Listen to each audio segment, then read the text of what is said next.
Assalamualaikum warahmatullahi wabarakatuh.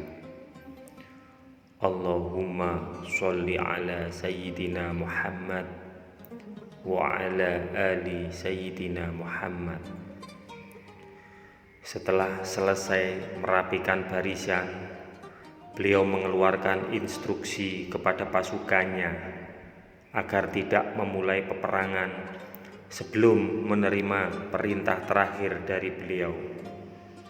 Kemudian beliau memberikan pengarahan kepada mereka secara khusus tentang persoalan perang. Beliau berkata, apabila mereka mendekati kalian, hujanilah mereka dengan panah.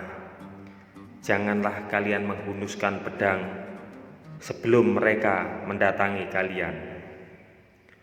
Kemudian beliau kembali ke lembah ditemani oleh Abu Bakar secara khusus.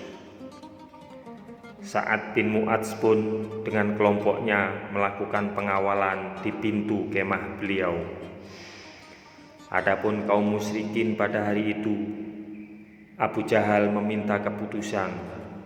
Beliau mengatakan, "Ya Allah, dia telah memutuskan tali persaudaraan dan membawa sesuatu yang tidak kami kenal, maka binasakanlah dia. Ya Allah, tolonglah pada hari ini orang yang paling kau cintai dan paling kau ridhoi di antara kami."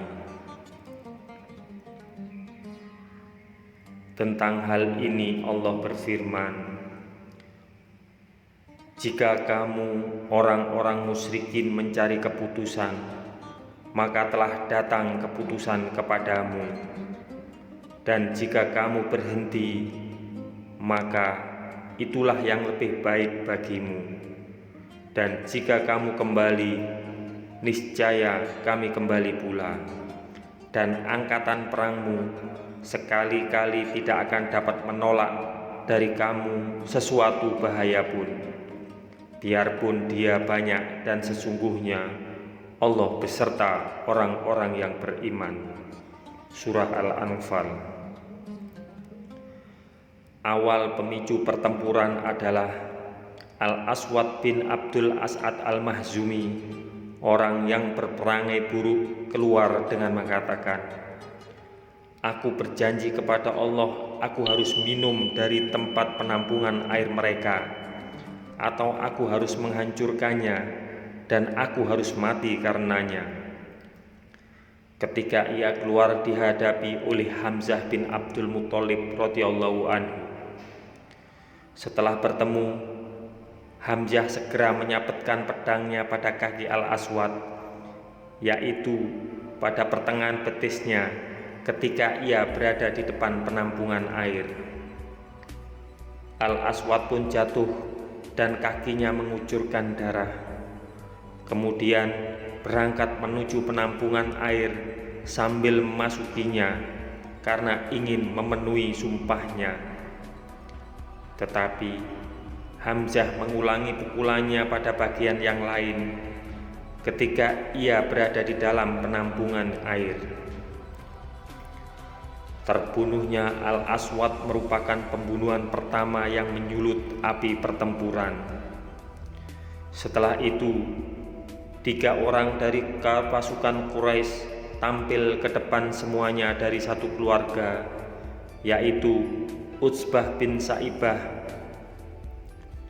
2 lelaki bersaudara anak Rabi'ah, dan Al-Walid anak Utsbah. Mereka menantang untuk perang tanding.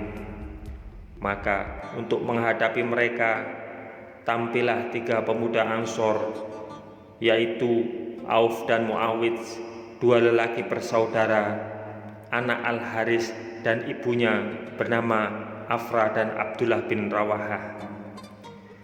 3 orang dari pasukan musyrikin itu bertanya kepada 3 pemuda Ansor itu, "Siapa kalian?" Mereka menjawab, "Sekelompok orang dari kaum Ansor." 3 pasukan musyrikin itu berkata, "Kami tidak butuh kalian. Kami menginginkan orang-orang yang sepadan dari kaum kerabat kami sendiri. Juru bicara mereka kemudian berteriak, "Hai Muhammad, keluarkanlah orang-orang yang sepadan dari kaum kerabat kami sendiri." Selanjutnya Rasulullah Shallallahu Alaihi Wasallam berkata, "Bangkitlah hai Ubaidillah bin Al-Haris, bangkitlah hai Hamzah, dan bangkitlah hai Ali." Setelah ketiganya bangkit dan menghadapi pasukan-pasukan musyrikin itu, pasukan musyrikin itu bertanya kepada mereka, "Siapa kalian?"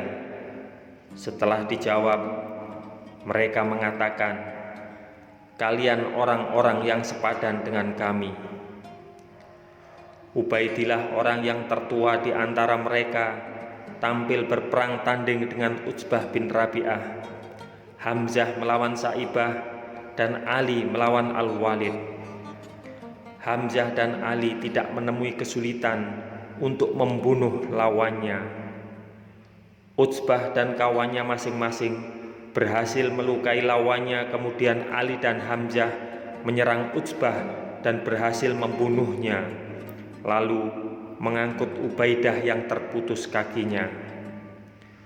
Ubaidah senantiasa diam sampai mati syahid di Syafra setelah 4 atau 5 hari dari perang Badar, dan dalam perjalanan pulang menuju Madinah,